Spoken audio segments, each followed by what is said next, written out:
Okay, yeah, it's for all the international missing children. Um, the Belgian €2 coin features the face of a young child named Liam Vanden Branden on the obverse, who went missing on May 3rd, 1996, at the age of 2. Now, the coin issue is as much a symbolic gesture as it is an actual missing child notification, but it is intended to circulate in regular commerce. The public is encouraged to take photos of the cash transaction and include the hashtag Coins of Hope, which is the name of the commemorative series under which the coin is being produced. That just gives me the heebie-jeebies. It's kind of an odd thing in my book. I Yeah. mean, I understand that you want to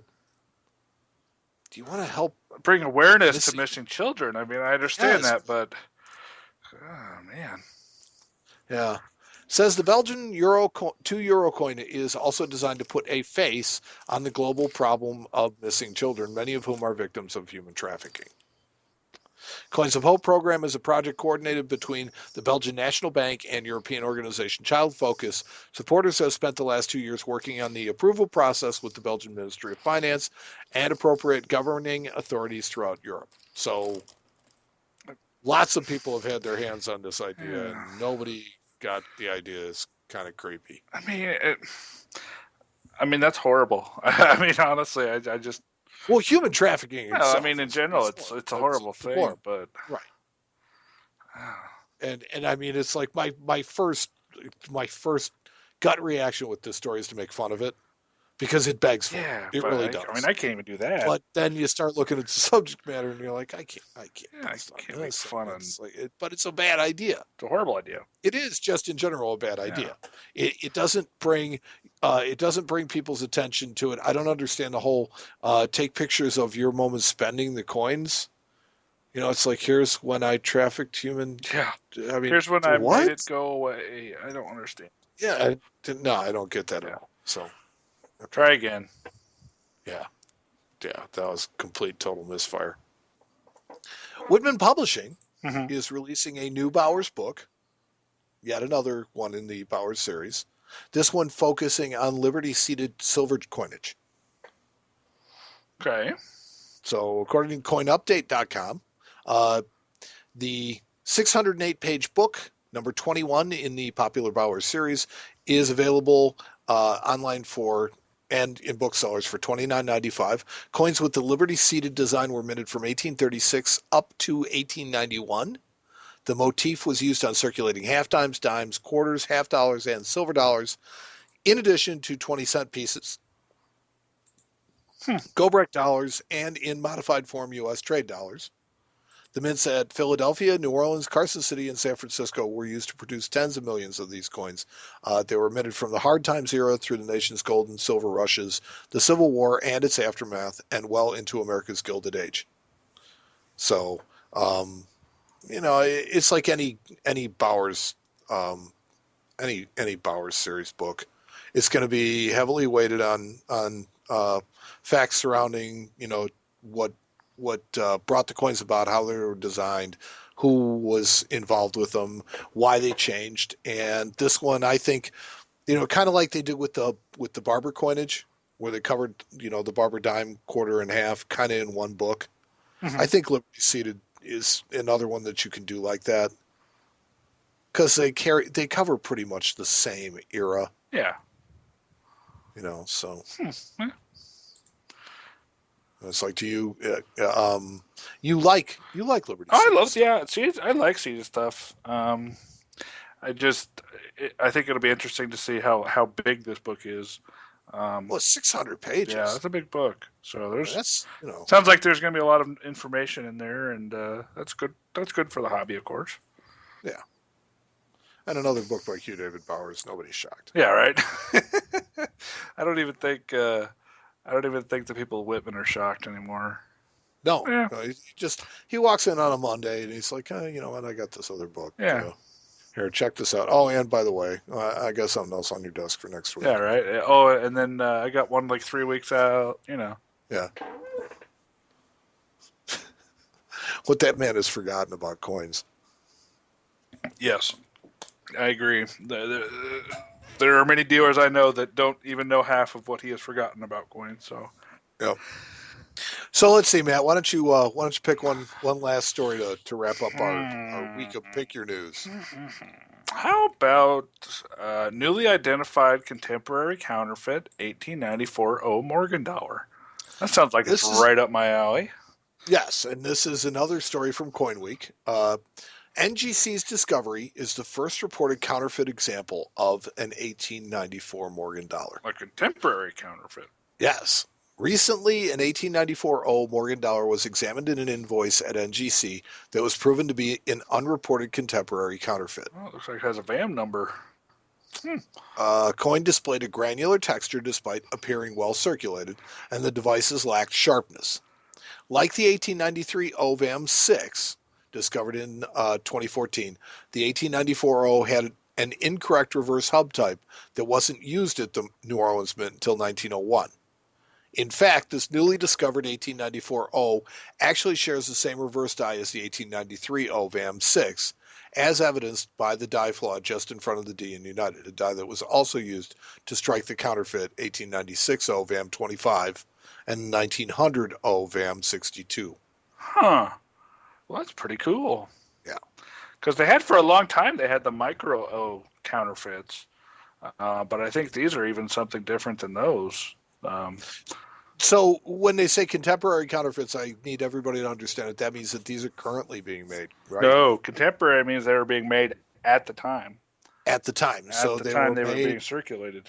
So you have to think in terms of, okay, if it's a contemporary counterfeit, why was it being made? Is it being made out of substandard silver, or is it being made in the correct silver mix of a rare coin? What is the advantage to making these specific dates? Well, that's a good question. 1894 O seems like a relatively common, just mundane And Morgan you know, dollar. I'm not even sure of the metallurgy on these things. I would suspect that they were probably made of inferior silver. Yeah, probably. But that's a good question. I am not sure. Yeah. See, I have Because these were, I mean, these a were made to circulate. They were not made to be yeah, they to were full made to collectors. pass. Yeah. Yeah. So, Yeah. So I mean, and I mean, this is it just shows you how good they are. It's taken us this long to discover them. You know, with so many people crazy about Morgans, this group of counterfeiters actually had some. They put out some good stuff. yeah.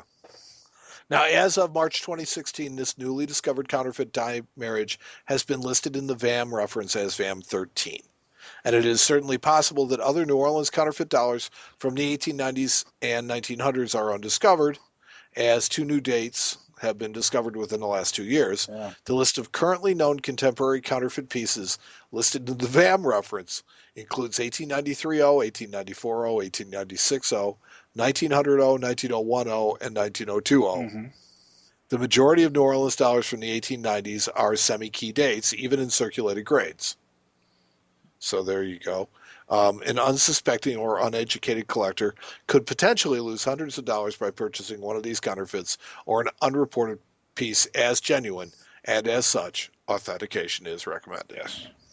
So here's your VAM guys doing a service to the hobby because they like cataloging things. Here, VAM fellows. Good job. Yeah.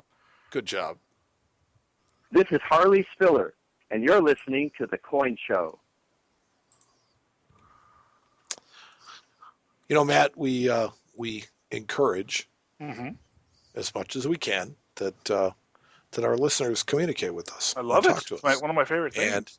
And we have gotten not only feedback this week from normal sources, which are our typical emails, Mike and Matt at coinshowradio.com, but you went onto Facebook today, onto our closed group. I did. And you posted on Friends of the Coin Show, and we got a lot of response from there. So I figured that, hey, you know what? Let's take some. Let's talk about what our listeners want to hear. So I'm ready for that. Yeah. So you know, it's like here's your thing. Looking for listener questions, post them here, and they may get answered on the next episode of the Coin Show. So, of course, the first question is, Corey Williams, what are the origins of coinage? And dude. My answer to that is, we're not going to answer that on the Coin Show. Why not? I don't know. Maybe one of these days. That sounds like a segment. I think that's the segment. but it was kind of it had that kind of I like the Buster mentality of it, and I yeah. kind of had to return that in kind. It was great. I liked it. Uh, Let's see. Uh, Forecast of how gold standing Liberty quarter commems will be handled by the mint, received by the market. mm, I think that how they're handled by how they're received by the market will be directly affected by how they're handled by the mint. I have seen one of these in hand, Mm-hmm. and they are cool. Gosh, they're cool. Little small. No, I didn't notice a difference. Call me crazy, but Crazy. I did notice a difference in size in Yeah, having it in my hand. They're the size basically of a nickel. Okay. So I mean, they're close, and they're beautiful. They're gorgeous. They're They beautiful. got the pebbly surfaces down of the original. I mean, they really It is the nailed that one. 1916 pattern too. It's not the 1917. Yeah. So It's yeah. So you know what? How's the market going to take it? This one's going to be a bigger coin, so it's going to be more money, which also means fewer people in the chase for it. yeah, fewer flippers. Yes, but they'll still sell out. Oh yeah, I guarantee that one will sell out. I like this question. Out of all the questions that we got, this was my personal favorite. Okay. If you could reopen a mint to start making coinage again, which would it be? Ooh. See, I like that. That's thinking. That's I like the way you're thinking, Abe Lincoln. Well, what would your That was Dennis Menard. Well, the romantic answer is, of course, always Carson City. Yeah. People want Carson City open again. If I was to reopen a mint, I'd have to say Carson City. That would be where to go. That would have been my answer too, actually. Believe it or not. Oh, I mean, there's not that many that have closed. I mean, you could You got say Charlotte and Dahlonega, New Dahlonega. Orleans. Those would be cool. New Orleans. Yeah, New Orleans. But other than that, the other cities still have mints in them. So Yes. Carson City would be my answer. Will you make more videos on classic early commemoratives? No. No, we'll make exactly as many as we have. Yes. That's Yes. correct. No. I think what he meant was, will you do any shows, any more segments on classic early commemoratives? And I think that we touch on them a lot of times in some of the stuff that we cover, and kind of as periphery. Yeah. Although we did the coins of the Columbian Exposition, Yeah. which was certainly a classic commemorative. Mm-hmm. So I don't think that other than to maybe talk about putting together a set sometime. Maybe that's something you should do, Matt. We don't have anything lined up at the moment, is the official answer. Right. That's the official. But we have to talk to our scheduler. We also cannot rule it out, of course. No, it's an interesting idea, and God knows we're always looking. Oh, and I love those coins. Don't get me wrong. Yes. Well, I mean, I have to think about how difficult would it be, and how deep would the pockets have to be to put together a complete set. Oh yeah, it's brutal. Speculation about the remaining gold mercs at the mint and how it will influence the secondary market. They won't influence the secondary market because they're not going to get released. They may, but Also, do you think the mint learned their lesson about household limits on this one? does the mint ever learn its lesson about any kind of No. limit? No. No. They love to sell out. That's the plan, man. Bart Varner, what are some short date set runs of classic U.S. coinage that can be put together by a person of average means? Mm-hmm. So no $10,000 coins. He's always looking for ideas. Short dates?